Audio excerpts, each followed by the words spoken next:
En ce moment, quelque part dans l'océan Arctique, il y a un sous-marin russe, tout à fait unique en son genre, à flot. Avec ses 184 mètres de long, le Belgorod est le plus long sous-marin jamais construit. Un vestige de la guerre froide allongé et reconstruit, qui a passé 2 décennies dans un chantier naval, transformé en quelque chose de tout à fait nouveau, et fixé à sa coque, on trouve 6 énormes tubes, probablement plus complexes qu'un simple boulon, mais vous voyez l'idée. Chacun de ces tubes est conçu pour transporter une arme qui n'entre dans aucune catégorie existante. Elle s'appelle Poséidon, et l'OTAN l'appelle Canyon. Les Russes l'avaient initialement désigné sous le nom de Status 6, avant qu'un concours public de dénomination ne lui donne un nom un peu plus mythologique, même si Status 6 sonne beaucoup plus comme un nom d'espion, lancement de Status 6. En théorie, c'est une torpille, mais ce terme ne décrit pas ce dont nous parlons aujourd'hui. Cet engin mesure environ 20 mètres de long, environ 2 mètres de diamètre, et il pèse dans les 100 tonnes, au fait une torpille lourde standard. Le type de torpille que les sous-marins se tirent dessus depuis la Seconde Guerre mondiale mesure environ 7 mètres de long et pèse environ 2 tonnes. Poséidon ressemble bien plus à un petit sous-marin qu'à une torpille classique. Encore une fois, il pèse 100 tonnes. Voilà le truc. Il possède son propre réacteur nucléaire, pas seulement une ogive nucléaire, même s'il en a aussi une. Il possède une véritable centrale nucléaire miniaturisée à l'intérieur de la coque, qui génère la chaleur et l'électricité nécessaires pour faire traverser les océans à cet engin. Théoriquement, il a une portée illimitée. Une machine qui avance furtivement le long du fond marin à des profondeurs allant jusqu'à 1000 mètres, se dirigeant vers une côte qui ne la verra pas arriver. Et l'ogive alors ? La plupart des analystes crédibles l'estiment entre 1 et 2 mégatonnes, soit environ 100 fois la puissance de la bombe d'Hiroshima. Et contrairement à un missile balistique intercontinental qui décrit une trajectoire dans l'atmosphère où les radars peuvent le suivre et où des intercepteurs peuvent théoriquement l'abattre, Poséidon voyage sous l'océan. La télévision d'État russe a décrit avec enthousiasme l'effet qu'une telle arme aurait sur une ville côtière. Des tsunamis radioactifs, des ports inutilisables pendant des décennies et des zones métropolitaines irrémédiablement contaminées. Certaines affirmations sont sûrement exagérées, mais ce missile ferait malgré tout passer une très mauvaise journée à quelqu'un. Mais la grande question c'est, quelle part de tout cela est réellement vraie et quelle part relève du théâtre russe ? Vous voyez, le gouvernement russe a un peu l'habitude d'annoncer des super-armes, avec ses démonstrations spectaculaires en images de synthèse et ses déclarations audacieuses. Et puis, ils deviennent plutôt silencieux quand les journalistes commencent à demander, vous savez, des preuves. Le missile de croisière nucléaire Burevestnik se serait écrasé à plusieurs reprises lors des essais et pourrait ne jamais fonctionner. Les missiles hypersoniques, annoncés en production de masse, sont finalement disponibles en bien plus petit nombre. Alors, Poséidon est-il une arme apocalyptique fonctionnelle, un démonstrateur technologique à moitié terminé, ou un épouvantail extrêmement coûteux conçu pour rendre les planificateurs de la défense occidentale un peu nerveux ? La réponse, d'après ce que nous pouvons déduire des sources dont nous disposons, est probablement un peu des trois. Et cette ambiguïté fait en réalité partie de la stratégie. Vous voyez, l'idée d'utiliser des armes nucléaires pour dévaster les côtes ennemies n'est pas nouvelle. Les physiciens soviétiques imaginaient déjà des frappes nucléaires sous-marines, dès qu'ils comprirent à eux le potentiel destructeur d'une bombe nucléaire. La logique est simple. Les États-Unis ont beaucoup de choses très importantes situées juste à côté de l'océan, comme des villes, des ports, des bases navales, des chantiers navals.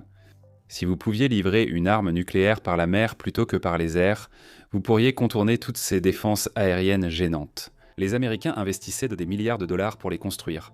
L'une des premières propositions sérieuses est venue d'Andreï Sakharov. Oui, ce nom vous dit sûrement quelque chose. C'est le même physicien devenu célèbre comme dissident et défenseur des droits de l'homme.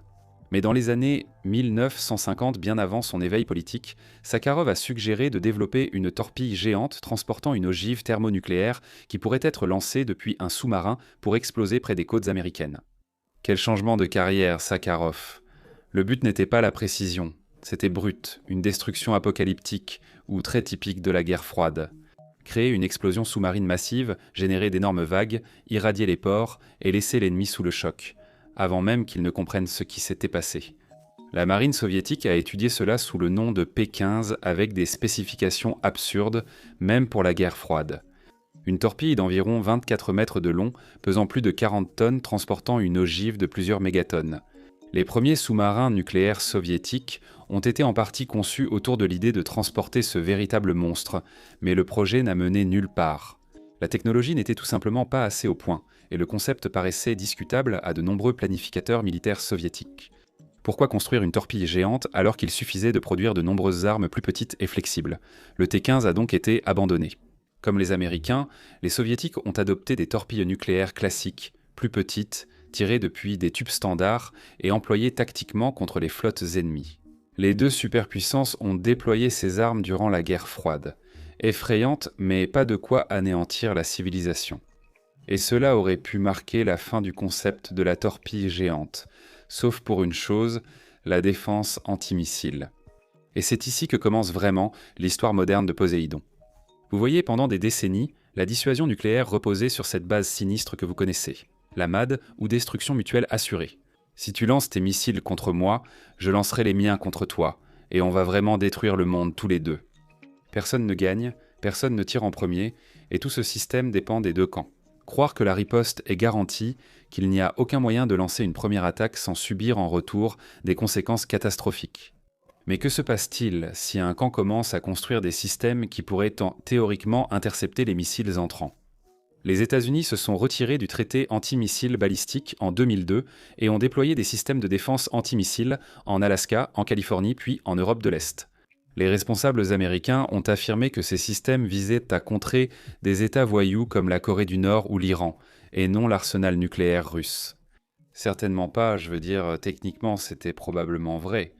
Une poignée d'intercepteurs ne peut pas, en réalité, arrêter des centaines d'ogives russes, mais les planificateurs militaires russes, eux, y voyaient en plutôt le début d'une nouvelle tendance.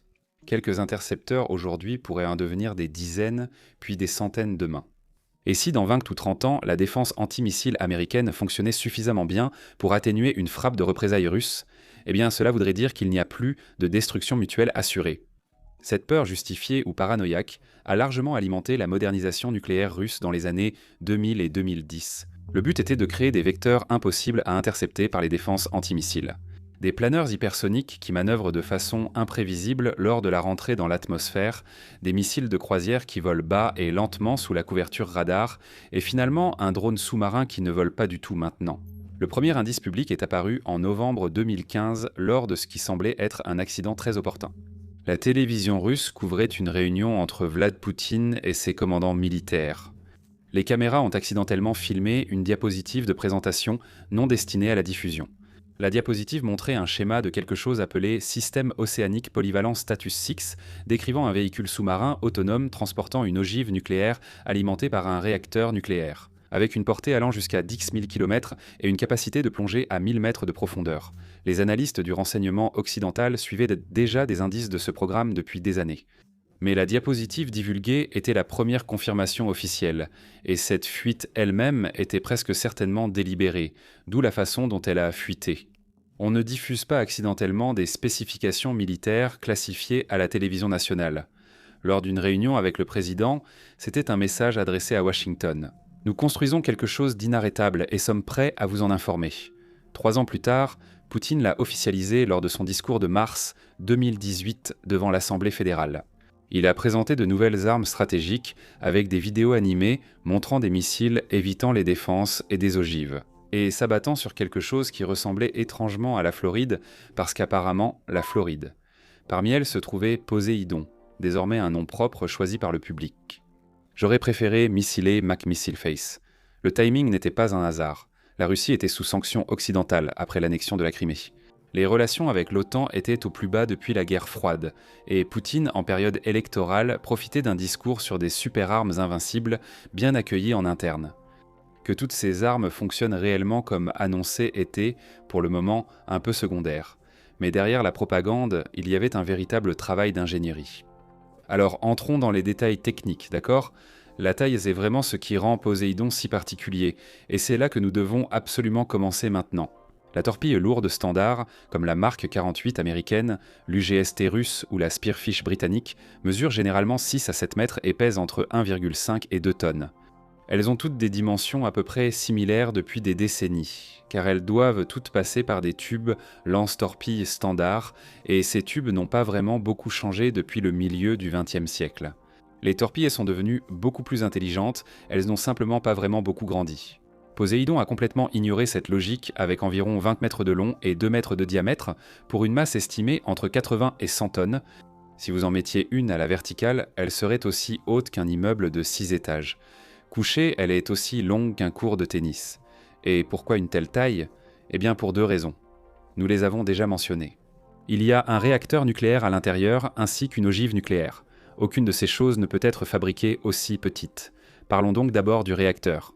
Chaque sous-marin nucléaire fonctionne sur le même principe. Un réacteur produit de la chaleur qui génère de la vapeur. La vapeur fait tourner des turbines qui entraînent des hélices ou produisent de l'électricité pour les moteurs. Le réacteur fonctionne qu'il soit sous l'eau ou en surface, fissionnant des atomes et produisant de la chaleur. Le défi avec Poséidon est d'intégrer tout cela dans un espace réduit. Assez compact pour tenir dans une torpille et assez puissant pour déplacer un véhicule de 100 tonnes à bonne vitesse. Les sources russes disent que Poséidon utilise un réacteur environ 100 fois plus petit qu'une centrale nucléaire de sous-marin, ce qui paraît impressionnant, mais soulève des questions sur sa signification réelle. Vous devez gérer une chaleur extrême dans un espace très confiné. Vous avez des fluides de refroidissement exotiques qui se comportent de façon imprévisible, vous avez des exigences de blindage qui ajoutent un poids que vous ne pouvez pas vous permettre, et des défis de maintenance. Normalement, cela serait géré par un équipage, mais bien sûr, ce missile n'a pas d'équipage. La majorité des analystes estiment que Poséidon emploie un réacteur à métal liquide, inspiré des modèles des sous-marins soviétiques de classe Alpha des années 70. Ces sous-marins étaient de véritables prouesses d'ingénierie, capables d'atteindre des vitesses et des profondeurs extraordinaires, mais ils étaient aussi vraiment plutôt capricieux. Le liquide de refroidissement, un alliage plomb-bismuth, devait rester chaud en permanence, sinon il se solidifiait. Le réacteur était essentiellement hors d'usage. Plusieurs sous-marins de classe Alpha ont subi de graves avaries de réacteurs, et toute la classe a finalement été retirée du service parce que l'entretien était tout simplement trop lourd. Maintenant, imaginez prendre cette même technologie plutôt capricieuse et la placer à l'intérieur d'un véhicule sans pilote, sans équipage pour la surveiller, sans possibilité d'effectuer des réparations. Et un profil de mission qui pourrait exiger qu'il reste en veille pendant des semaines avant de foncer vers une cible. Comme vous le voyez, c'est problématique. Mais son avantage théorique reste son autonomie immense. Une torpille conventionnelle fonctionne sur batterie ou carburant, et quand elle est à court, elle s'arrête. Le réacteur de Poséidon ne s'épuise pas tant que les barres de combustible durent et que les systèmes ne tombent pas en panne. Il peut se déplacer sans fin, en croisière lente sur des milliers de kilomètres à travers les océans, atteignant une côte opposée sans jamais faire surface. Les sources russes évoquent une portée allant jusqu'à 10 000 km permettant à un Poséidon lancé de la mer de Barents d'atteindre New York ou du Pacifique d'atteindre Los Angeles. Mais voilà le problème avec les réacteurs nucléaires, ils ne sont pas silencieux et ils ne sont certainement pas froids. À basse vitesse, Poséidon pourrait avancer discrètement sans générer trop de signatures thermiques ou acoustiques. Plus l'engin accélère, plus le réacteur chauffe l'eau et le système de propulsion est bruyant. La Russie affirme que la vitesse peut atteindre 100 nœuds, soit 185 km/h sous l'eau, et bien sûr cela a suscité beaucoup de scepticisme. L'hydrodynamique à elle seule est complètement folle à ces vitesses, et un engin rejetant autant de chaleur résiduelle en se déplaçant aussi vite laisserait une traînée thermique. On pourrait pratiquement le suivre les yeux fermés, il suffirait de plonger la main dans l'eau et de tâter autour.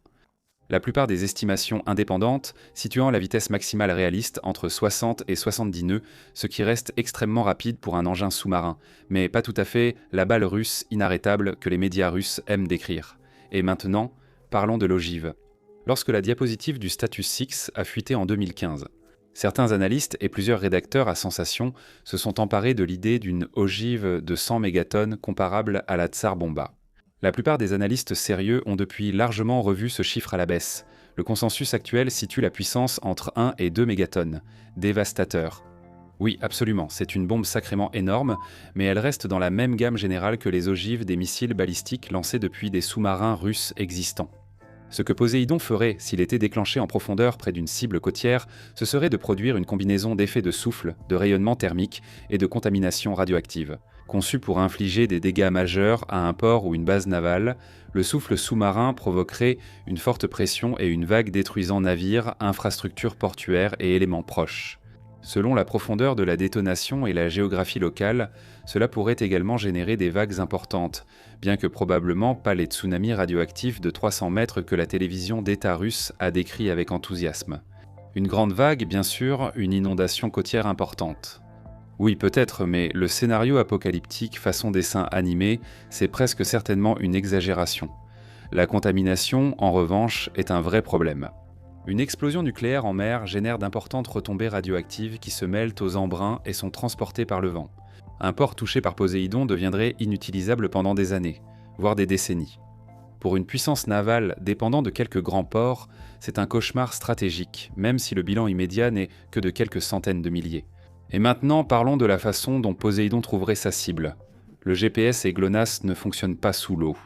Les ondes radio ne traversent pas l'eau, donc les sous-marins doivent remonter à l'immersion périscopique pour communiquer. Un Poséidon naviguant à 500 mètres de profondeur au milieu de l'Atlantique n'a aucun moyen de vérifier sa position par rapport aux satellites. Il est entièrement livré à lui-même. La solution la plus probable combine navigation inertielle, point de passage préprogrammé et suivi du terrain via des cartes des fonds marins. La navigation inertielle, tout cela relève de la technologie. Elle fonctionne en suivant l'accélération et la rotation du véhicule pour calculer sa position par rapport à un point de départ. Le souci est que de petites erreurs s'accumulent et, après des milliers de kilomètres, le système peut afficher un écart de plusieurs dizaines ou centaines de kilomètres. Et ce n'est pas idéal quand votre cible est un port spécifique, plutôt qu'une simple belle plage.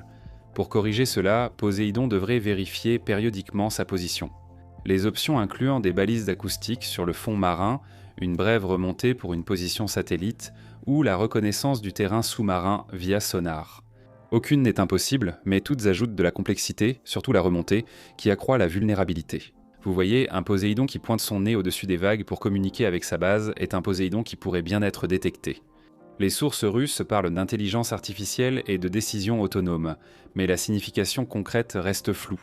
Le véhicule doit au moins contourner les obstacles, éviter les eaux peu profondes et reconnaître l'approche de sa zone cible. On ignore toujours s'il peut identifier et engager des cibles mobiles comme un groupe aéronaval ou s'il se limite à des coordonnées fixes.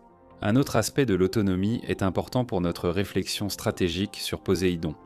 Une fois que ce véhicule est dans l'eau et hors de portée de communication, quelqu'un a déjà pris la décision.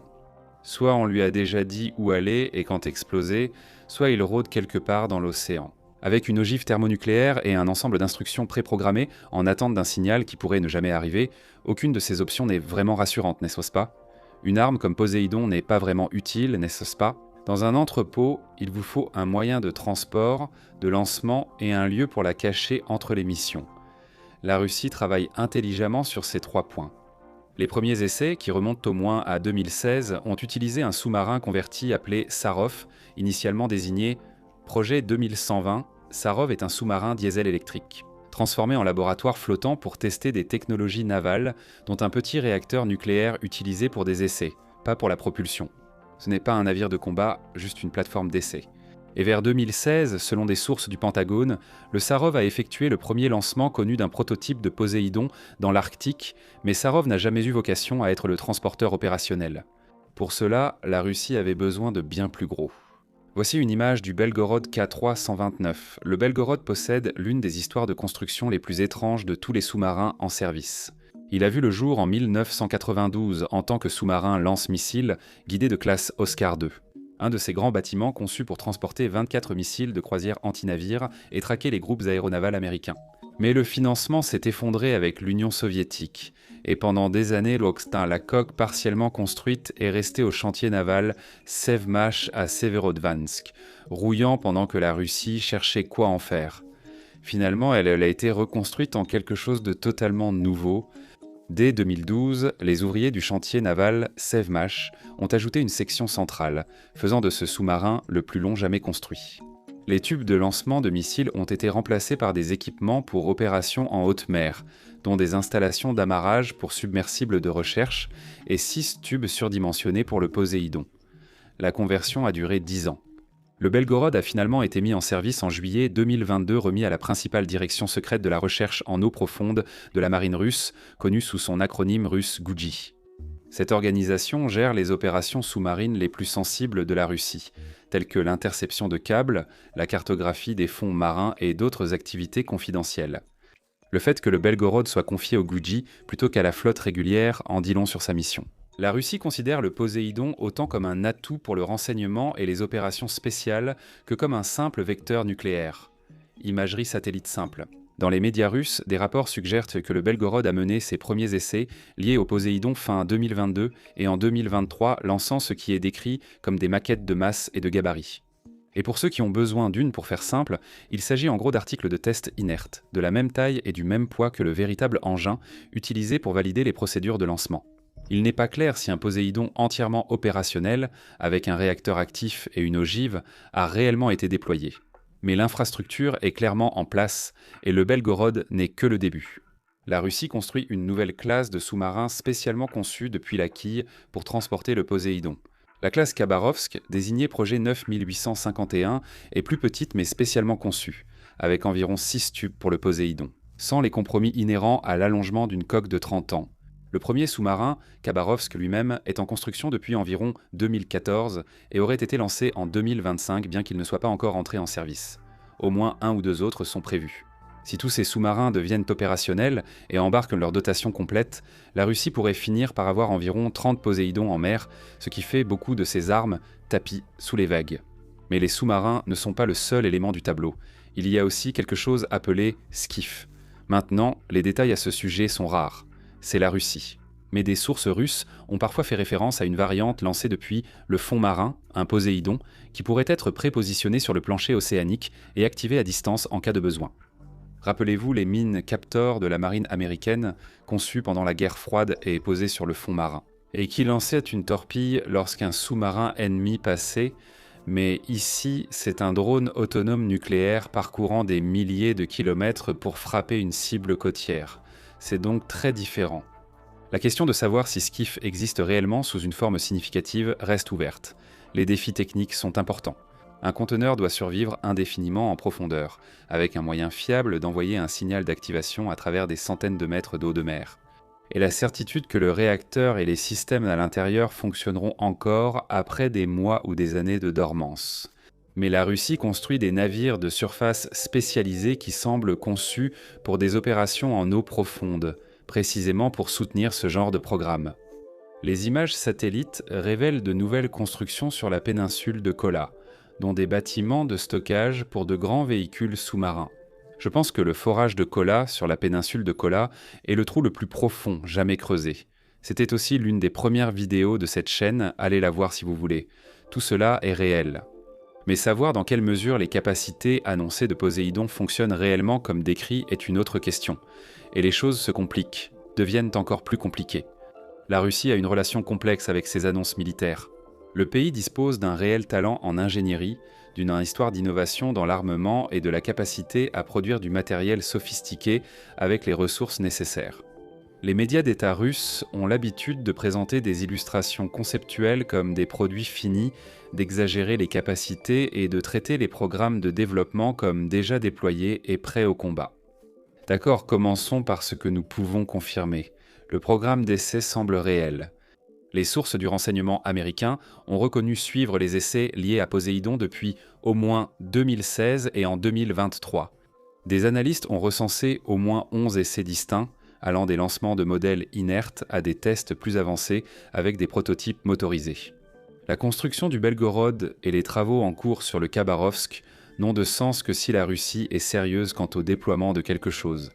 Les images satellites de l'infrastructure montrent des investissements bien supérieurs à un simple programme sur le papier. En octobre 2025, Vladimir Poutine a annoncé que la Russie avait réussi à tester le Poséidon avec son réacteur nucléaire activé pour la première fois après avoir été lancé depuis un sous-marin. Et si c'est vrai, ce serait une étape importante, la preuve que le réacteur compact fonctionne réellement dans des conditions opérationnelles. Bien sûr, dans cette phrase, si c'est vrai, porte beaucoup de poids. Il est presque impossible de vérifier indépendamment les affirmations russes sur des programmes militaires secrets et Poutine a tout intérêt à exagérer les avancées. Mais le scepticisme reste très présent, et ce, malgré près d'une décennie d'annonces, de diapositives divulguées et de reportages télévisés tapageurs. Aucune séquence publique ne montre encore un Poséidon grandeur nature accomplir une mission complète. Aucune vidéo ne prouve leur transit en profondeur, ni confirmation indépendante sur la portée ou la profondeur, seulement des déclarations du gouvernement russe. Des animations en images de synthèse et des photos montrent des objets en forme de torpilles, de taille correcte, déplacés dans des chantiers navals. Cela ne signifie pas que Poséidon est faux, mais qu'on nous demande de croire beaucoup de choses sur parole.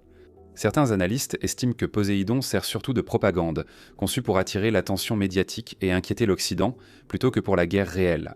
La télévision d'État russe a diffusé à plusieurs reprises des segments où des experts discutent joyeusement de la destruction de villes britanniques et américaines par des tsunamis radioactifs, avec des graphiques montrant des champignons atomiques sur New York et Londres, destinés au public national et aux journalistes étrangers.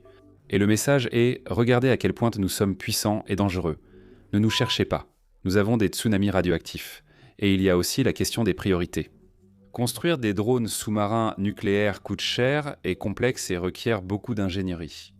L'industrie de la défense russe est soumise à une pression énorme depuis 2022, la guerre en Ukraine, consommant d'énormes quantités de munitions conventionnelles, de véhicules et de personnel. C'est étrange car cette guerre n'était-elle pas censée durer seulement 3 jours ? Chaque rouble dépensé pour Poséidon est un rouble qui n'est pas dépensé pour des obus d'artillerie ou des réparations de chars. Si le programme ne portait que sur les capacités militaires, il serait considérablement accéléré ou discrètement abandonné au profit de systèmes plus immédiatement utiles. Au lieu de cela, il occupe une position étrange, trop visible pour être ignorée, mais trop lent pour suggérer une véritable urgence. Alors où cela nous mène-t-il ? La théorie la plus plausible est que Poséidon existe sous une forme différente de sa réputation, avec sans doute des prototypes fonctionnels. La technologie du réacteur, bien que complexe, repose sur des décennies d'expériences soviétiques et russes avec les sous-marins à refroidissement par métal liquide.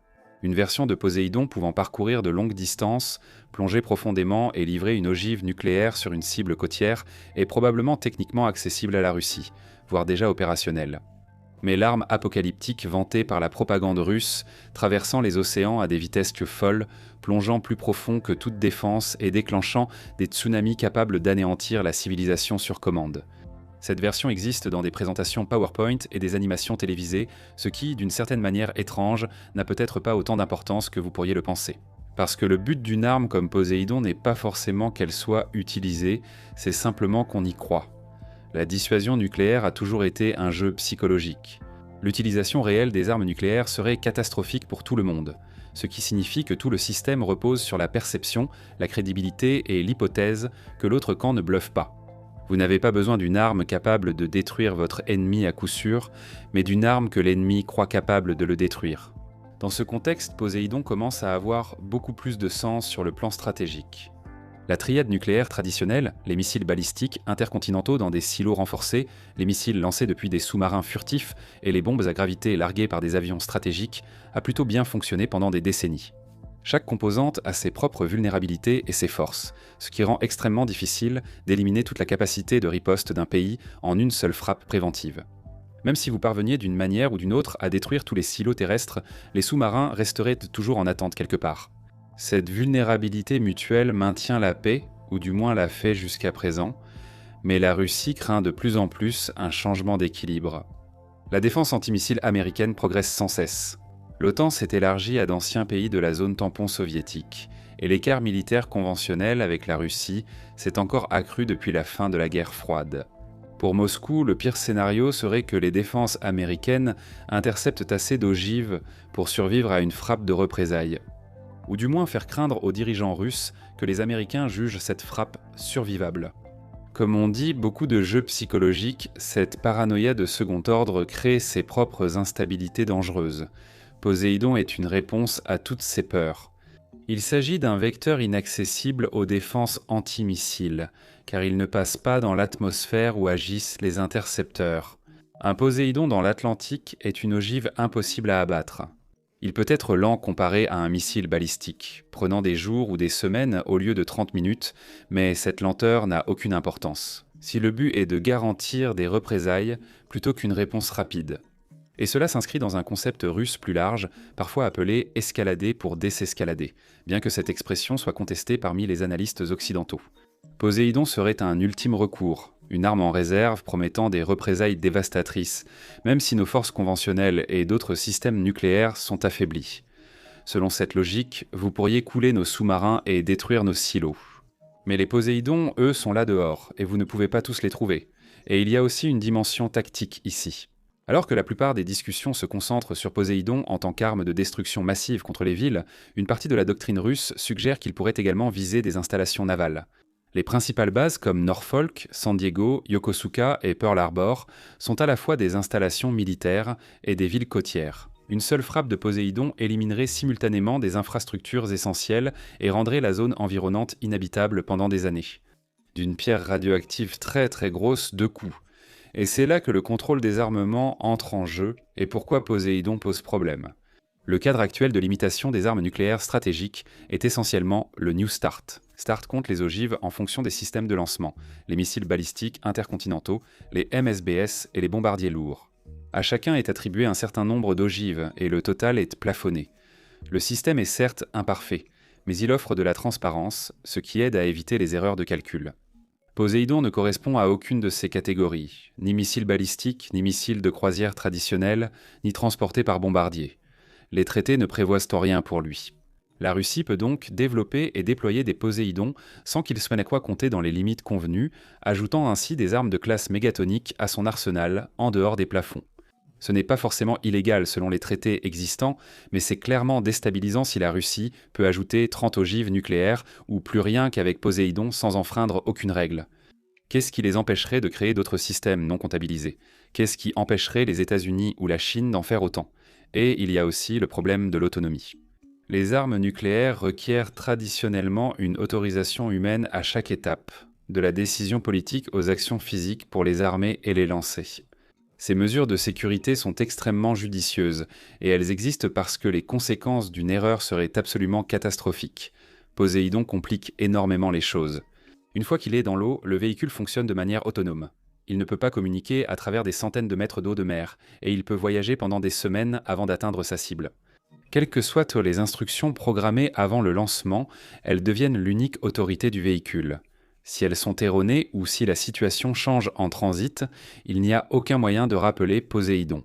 Une crise pourrait s'intensifier et se désamorcer plusieurs fois pendant qu'un Poséidon avance lentement vers sa cible. Des dirigeants peuvent négocier un cessez-le-feu, mais une arme autonome pourrait arriver des semaines plus tard et détruire une ville quand même. Il existe un parallèle historique avec la crise des missiles de Cuba. En octobre 1962, un sous-marin soviétique près de Cuba a failli lancer une torpille nucléaire contre des navires de guerre américains. Le bateau B-59 était sans contact avec Moscou depuis des jours et était harcelé par des destroyers américains. Alors que les destroyers lançaient des grenades d'exercice, le capitaine, pensant que la guerre avait débuté, voulait tirer la torpille nucléaire. Bien que l'autorisation de 3 officiers fût nécessaire, 2 étaient d'accord. Le troisième, un commandant de flottille nommé Vassili Arkhipov, qui se trouvait à bord par hasard, refusa. Poséidon n'a pas de Vassili Arkhipov. Est-ce que cela rend Poséidon plus ou moins dangereux que les armes nucléaires traditionnelles? C'est une question sans réponse claire. Mais c'est différent, et différent d'une manière que le contrôle des armements existants n'a pas été conçu pour gérer. Très bien, donc avec tout cela, une vidéo assez longue, où cela nous mène-t-il? Poséidon est réel, ou du moins assez réel. Les sous-marins existent, l'infrastructure aussi. Les essais durent depuis près de 10 ans et la Russie a trop investi pour que ce soit un simple projet fantôme. Qu'il puisse vraiment tout faire comme le prétend la propagande russe, c'est une autre question. Honnêtement, nous ne savons pas et ne le saurons sans doute que si l'une de ces choses est utilisée ou capturée, personne ne devrait souhaiter cela.